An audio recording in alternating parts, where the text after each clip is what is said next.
Good evening, good evening, good evening. I am Dr. Gregory A. Salters. Thank you for joining us tonight as we're going to be talking about things that really help us get from where we are to where we want to be. As I often say, success is options. Every time you make a decision, ask yourself, is it increasing my options or decreasing my options? It's been a very interesting week for me. I finally retired from the Fort Lauderdale Police Department on the 2nd of March. Moving on, doing some things. We'll always be doing things in the community. Then, in line with tonight's discussion, when we're talking about reflection, we're going to be talking about reflection and what we do with our experiences, because many times people say, I have a lot of experiences. People say that I will spend money on my experiences.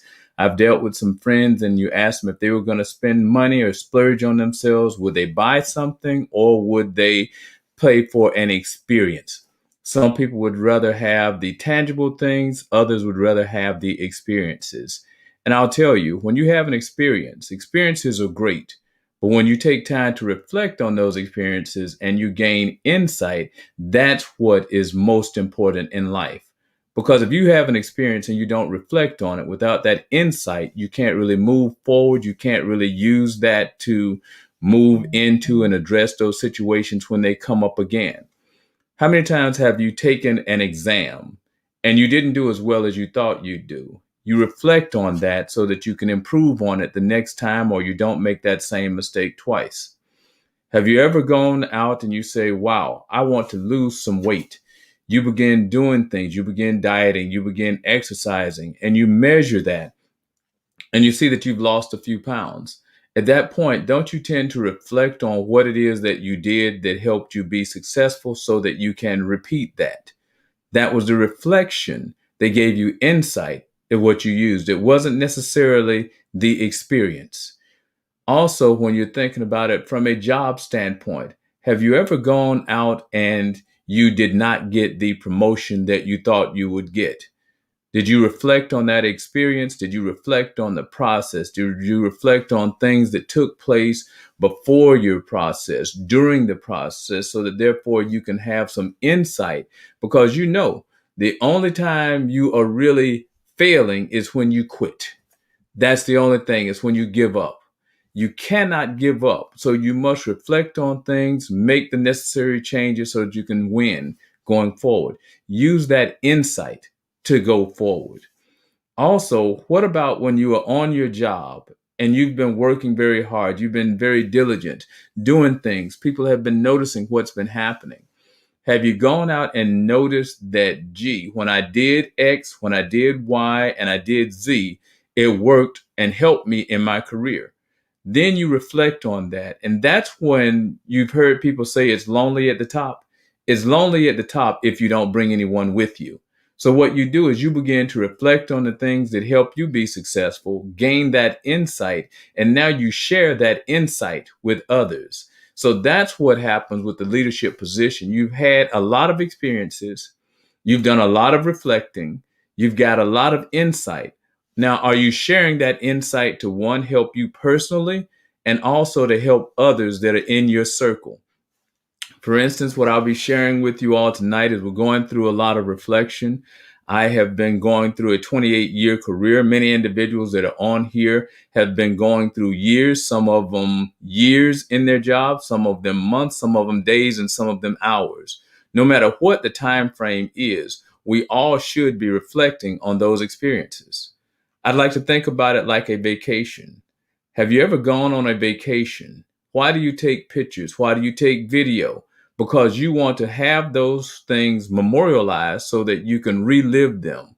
You want to reflect on those good times and you want to use those insights.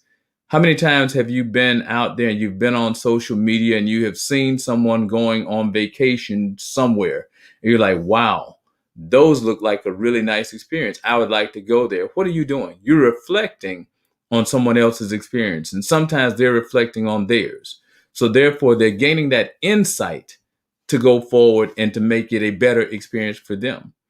Even when we have kids, and those of us that have kids, my daughter is a grown daughter and she's older, and you look at it, think about teaching your kids some of the things we wish we would have known when we were growing up. Do you often reflect on what it would have been like if we would have been taught financial literacy, budgeting, and how to deal with money a little bit better when we were in perhaps, let's say, kindergarten, third grade, fifth grade, and as we came up, where would we be in terms of money? That's my good brother, fraternity brother over there with Les Wynn Financial, putting out a lot of classes and these type things. It is outstanding the things that he's doing and educating individuals. I see we got Carlton Harrison with us tonight. Kameh Curry, great. Glad you're with us. Tina Teague, and you're talking about things with Tina Teague. She's been around here dealing with State Farm. If you're needing some insurance, definitely get with her, because a lot of times we have misconceptions about insurance. And when I reflect back on my insurance career, it was a lot of times where I started looking at how individuals that had more money than me and were dealing with estate planning were using the tax benefits of insurance to kind of shield their assets from them. So Tina T, she definitely talk with you. I see the good brothers of Tom Range Lodge that are out here. And these are one of the things when we talk about also. The Prince Hall Masons, they're out here being in the community forever. And you think about the hard work that is happening and what's happening in our communities. Right now, I look back and say, wow, where a lot of the things that we had when we were growing up, the mentorship, the leadership, the men taking responsive roles in the neighborhood, making sure that our neighborhoods are what we should be. Appreciate Tom Range for being out there. Marlene Newman, glad you're with us tonight. Up there doing great things in the sheriff's office. Glad you're doing things well. Chad Thomas Van Horn. Now, when we talk about the financial things, it's very interesting when you look out here at the audience and these type things. I got Tina Teague that's deal with the insurance. I got Chad Van Horn, brother from another mother that I've met out there doing great things out there when you're dealing with bankruptcy and those types of issues. If you're having issues with financial things, particularly dealing with COVID and how all this stuff is going, you need to connect with Chad Van Horn. He and I met going through Leadership Broward. He was out there, and one of the things that I like about Chad, he's one of these guys that jumps in and is participating. So when I was leading a class there dealing with the art of connecting and how we often communicate but don't connect, Attorney Van Horn took the bull by the horns, was engaged, and it turns out that he and I become close friends. I've been out to his law firm. He's been able to help some individuals that are in our circle with some financial issues and talking to them about options with the budget, talking to them about things that's going on with their homes, dealing with how all this stuff is happening in foreclosures. So if you have any of those type issues, definitely connect with Attorney Van Horn and his group. Then Cedric LaFleur, that's my brother from another mother. That he's the one that if you are on his the other day, he was talking about going broke, and he talked about his life story and his journey. You need to also listen to some of that, because a lot of times when you talk to people and you don't know their journey and they don't really reflect on things, that's where that insight comes from. And Cedric and I met through John C. Maxwell training, and we're both coaches, teachers, and trainers at the executive level with John C. Maxwell. And we oftentimes reflect on our lives and our past, and ours is so parallel, it is pathetic. When he looks at it, he said that when he was with, who is it? Goodness, man, the pharmaceutical, I'm slipping the name now. And he was a pharmaceutical business. And when he left that, he was making about $38,000 a year, he stated there. And that was back in the early 90s. And when I left banking in the early 90s, I was making about $29,500. So we're able to talk about what we were then and where we are now and a lot of our goals. You reflect on the things you did when you were at a certain salary level. You reflect on the errors and judgments that you made so that you don't make those pitfalls again, but you also reflect on your successes so that then you can know what you need to do to repeat them. It's kind of like your mother's favorite recipe. If she made something that was your favorite recipe, you want to make sure you got that recipe because you reflect on it in your mind and you got that recipe. So now you have the insight so that you can do that one again. So we need to be looking at how we're doing that in life. And I know sometimes we have some tremendously busy schedules and we're going and we tend not to take time. And in a good book that I read, it's one of those books that's been around for a long time. It said that this very, very powerful individual, some of us call him God or Yahweh, rested on the seventh day. So now if the Creator rested on the seventh day and reflected on all he has done, don't you think we should at least take one day to where we really reflect on what it is that we have done, the good, the bad, the indifferent, so that we can gain some insight so that therefore we can make some decisions going forward. When I talk about it in a career type standpoint, think about how many times that we have had some career moves. We would be in high school. Let's talk to our high schoolers and let's walk it all the way through. In high school, you're trying to decide what electives you take, but they often say begin with the end in mind. And so therefore you must think about, where are you going? Where are you dreaming? How do you get there? And most times they say you think about where it is that you're going. They say if you can think, if you can believe it, you can achieve it. So then you begin thinking about it, and you begin thinking about it and think about it. They say what you think about, you will become. So therefore you're always thinking and reflecting on this and reflecting on that. You're talking to people that went to those places. And what happens that if you talk to anybody over here, I see Kendall Colvin's on here. He's past master over there with Tom Raines Lodge. Glad you're able to join us. And we reflect on our lives and we start thinking about things. It's like, wow, have you ever thought about it that every time somebody asks you something, if your child asks you, gee, how do we do budgets? That causes you to reflect on when you did budgets and how you went through it. When someone walks up to you and asks you, how did you get to where you are? That causes you to reflect and think about what you have been through. And it's kind of like sometimes we think about it, and I think about my career oftentimes in law enforcement. I look at the things that went through there. There have been some good days and some bad days, and my good days do outweigh my bad. But when I'm going through different things and I reflect on those and I have insight and I'm able to share that with other individuals, and so that therefore they do not go through those same pitfalls, that's what I truly enjoy. See, Will Preston, thanks for joining, another outstanding law enforcement professional, another guy that's traveling that winding stairway and seeking the light in the east. Glad you're able to join us. We're doing things and we're talking about things and moving things forward. And we think about this. Let's think about what's happening in our society right now. From a societal standpoint, we have had to pivot due to COVID. But when you're pivoting, don't you begin to have some insight, or you begin to take some time and reflect? That is one thing that I think is a silver lining of all of this COVID. When all of this happened and we were going into a lockdown phase, it almost caused everyone to have time to reflect. And there's another little Bible verse out there that says that he maketh me lie down by green pastures. So no matter what you were doing in this type of stuff, something is going to happen to make you slow down enough so that you can reflect. If you're going so busy and busy and busy, your body will tell you to shut down. You're going to have high blood pressure. You're going to have other health issues. If you run your car too much and you don't take care of it, it's going to break down. That is the supreme being, God, telling you slow down and reflect on these experiences that you're having so that you can have the insight for you personally and that you can use to help others get to that next level.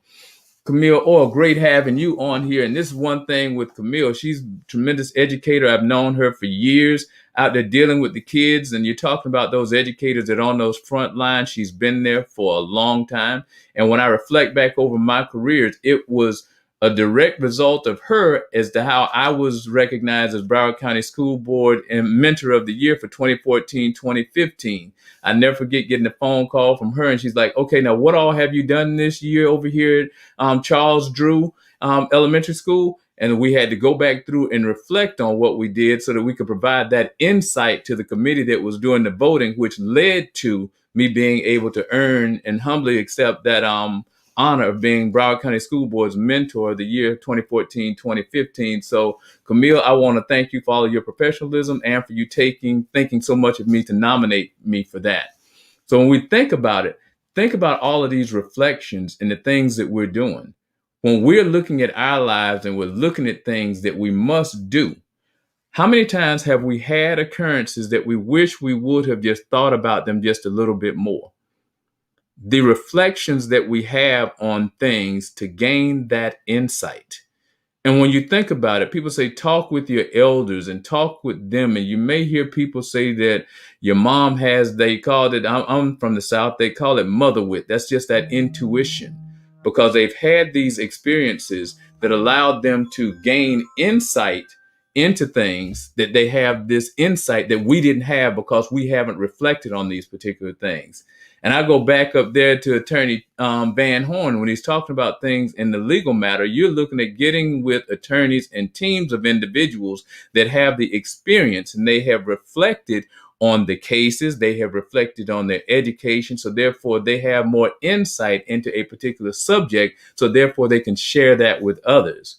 I see Weta Purchase. Glad to see you on here, Weta. Glad that you joined us. And it's kind of interesting. Weta worked with me at the police department. She and her daughter and son were over there. Daughter's out there doing tremendous stuff in design and going back and just thinking about the things that we were dealing with at the police department, reflecting on various issues, reflecting on people. Have you ever had an encounter with a person and it was a good encounter? Have you ever gone out there to a restaurant and it was tremendously good encounter with the individual? And you're like, wow, next time I go back, I'm going to be looking for that particular waiter or waitress, because in your mind, you keep reflecting on how well they made that experience. And if you don't think about reflecting is that important, if you've ever been to Disney World and you've really talked to those at Disney University and you think about what it is, they call it the happiest place on earth. Why do they say that? Because they make the experience so well, so that when you go there, they want it to be there. Anytime you come in contact with them and you leave there and you are reflecting on that experience, you're going to have the insight that it was a great experience. You forget about how much it cost you. You forget about how much you paid for the ticket, but they want you to reflect on your good experience, because sometimes reflection and that insight can override the actual cost of what it is that you're dealing with. How many times do you hear people talk about college? And I often talk to individuals and I tell them, when I reflect back on my college experience, yes, I learned a lot in the books, but a lot of times it was that environment that I was in, the people that were on the campus, reflecting on all those conversations, reflecting on those interactions that we had, that really is making me the man that I am today, and the insight that gained. Let's think about what's happening right now. How much insight are we gaining and how much reflection are we having on everything that's happening in our world right now? How are we going to be this time next year? Are you just having experiences and not taking the time to reflect on them to gain the insight necessary to be a better version of you? Or are you really taking the time to say, I am being active, I am being intentional, I am reflecting on every experience I have so that I can maximize my life and make sure I am getting the most I can out of the experiences? These are some of the things that we must do as we move forward. Because one of the things that I looked at when we're talking with our kids and we're talking about where they're going, when we're talking about our young adults, when they're in college and we're trying to share our insight with them, we need to, one, connect with them. Because so many times, well, you hear me talk about the art of connecting. So many times we communicate with people, but we don't connect with them. What I've been doing is trying to model with you, because what I did is I see the individuals that I have that are popping up here in the chat. So if you're coming up in the chat, I try to recognize you, because I definitely appreciate you coming on and sharing with me, because you could be giving this time to anybody. Time is one thing. When you reflect on the meaning of time, time is the one thing that we all have that we can never get back. So when you spend that time with me, I'm reflecting on that. That means a lot. That means that we are here together for this time period, and I value your time. Because what we're doing is we're reflecting on the times that we have had before with someone. Have you ever seen when you have a phone call, and caller ID is very beautiful. When you've ever gotten that caller ID and that name comes up, don't you reflect on the last conversation or comments or interaction you had with that individual before you decide to answer it or send it to voicemail? And sometimes don't you have it to where you have not set up your voicemail just for those types of calls, because you're reflecting on how you have interacted with that particular individual or that particular organization, which really determines your tone of voice when you answer the call, your whole mood, based on you reflecting on those particular things. So what I like to challenge us to do is, as you're going through life, let's try to slow down just a little bit, so that we can reflect on our experiences. When you reflect on those experiences, pay attention to the insight that you gain. That insight can help you improve the next time you face a similar situation. You can use that insight to share with others that may be going through similar situations. But no matter what happens, that insight is invaluable. Let's stop wasting experiences and not getting the most out of them by going too fast to reflect on them to gain that insight. The insight is what we need to help our community, to help society go forward. When we're having financial issues, let's reflect on those to see how we do these. When Cedric went through his and he was reflecting, he had his videos out there the other day where he had cassette tapes from his earlier classes that he was taking back in the 90s with finances. And I know he's registered with Dave Ramsey as an instructor. You're going through these classes and you think about it. Anytime you take a class, doesn't that cause you to reflect on your experiences, reflect on what you're having to do to gain that insight, to gain the certificate, to gain the diplomas, to do this? So you're getting that, which shows your credibility in those particular areas. So let's go out there. Let's have as many experiences as we can. Let's enjoy them. Let's reflect on them and let's gain that insight. Because with reflection of experiences comes insight. And with that insight comes ways in which we can connect with more people that are out there that have had similar experiences or wanting to have the similar experiences that we had. So let's use this reflection time to gain the insight so that therefore we can move forward. I am Dr. Gregory A. Salters, and you all have been seasoned for success. You all have a good night.